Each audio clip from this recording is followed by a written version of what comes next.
of you have experienced a moment when you felt completely alone despite being in a room full of people? I was one of those, and it's a strange and discouraging feeling. That's the loneliness I'm going to talk about today. Let me start with a little personal story.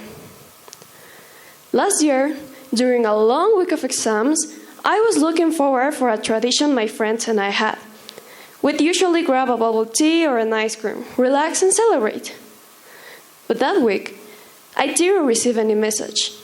No sign that we'd be going out like we always did. So I just shrugged it off by assuming they were just busy. But then I overheard them talking about where they'd go, what they eat, and it hit me. I suddenly felt like an outsider of my own group, isolated by an invisible wall, as if I was there but didn't fit in. That feeling of loneliness, of being left out, of not fitting in, that's how loneliness looks like. And it's a sad reality we all face at some point in our lives. It can happen to anyone. It can creep on us unexpectedly. Even if we are surrounded by people we know and love, it can creep on us like a shadow. And before we know it, we feel disconnected from the world. That's when I realized that loneliness isn't just about being physically alone. It's also about feeling like no one sees you or understands you. But loneliness is more common than we might think. According to UNICEF, around 40% of people worldwide had reported feeling lonely at least once in a week. And according to a recent data from Statista in the United States, 40% of young people worldwide, 42% of 18 to 24-year-olds reported feeling lonely in 2024. Surprising, right? But more surprising, people with partners also had reported feeling lonely. 38% of patterned 25 to 39-year-olds and nearly 38% of patterned individuals over 40 also feel this way. These numbers remind us that loneliness doesn't just affect a certain age group. It affects all ages and backgrounds. That made me realize that I wasn't alone feeling lonely. And somehow, that made it a little bit easy to bear. Loneliness is not the same as physical isolation.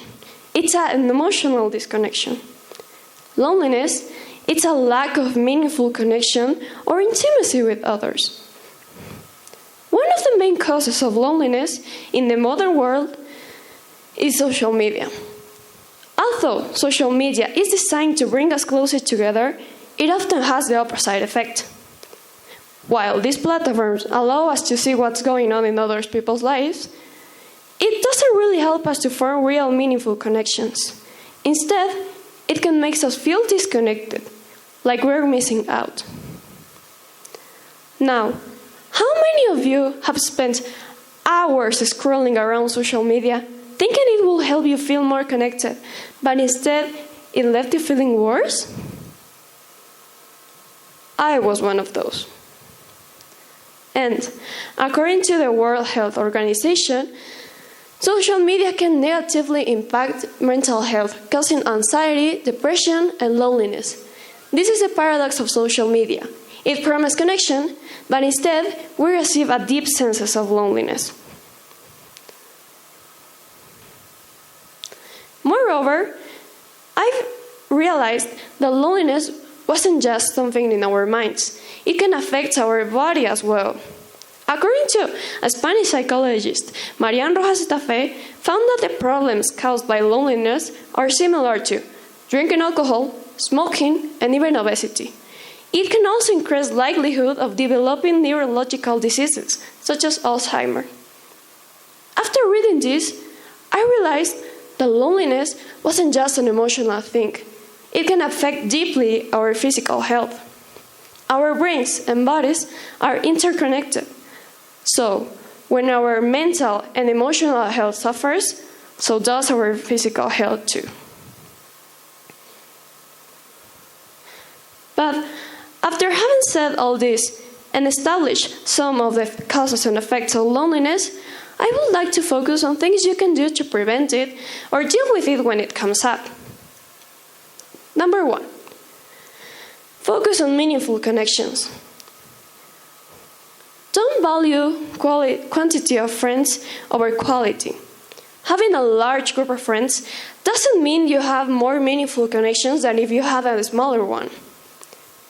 Feeling seen is not about the number of people we know. It's also about having meaningful deep connections. So, true friends goes beyond the surface level. It's about being able to speak up about yourself and people who will still be there when needed. Number 2. Remember that loneliness is not always negative. What if you learn to enjoy being alone? Sometimes loneliness can lend us time of self-discovery and creativity. Many artists, writers, and musicians have found their greatest inspiration in solitude. Solitude is an opportunity to find out ourselves, to find our passions, and understand what we truly value. In my loneliness moments, I learned to appreciate my own company. I also learned many things of myself I didn't notice before. So, don't think of loneliness as something negative or something to be afraid of.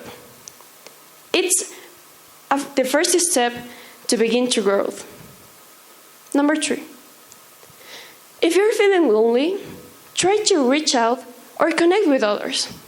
Try volunteering, joining a group of shared interests, or maybe just try talking to someone you love and trust. Or maybe you could try new hobbies or rediscover the old ones. This can create a grateful path for meaningful connections. It can also give our lives a sense of purpose. And number 4, and last but not least, practice self-compassion. Sometimes acknowledging and accepting that feeling lonely is normal, it can be the first step to healing. So, the next time you feel lonely, don't think of it as something bad, because connection is within reach.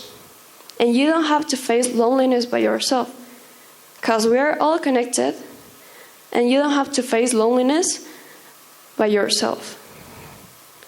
Thank you.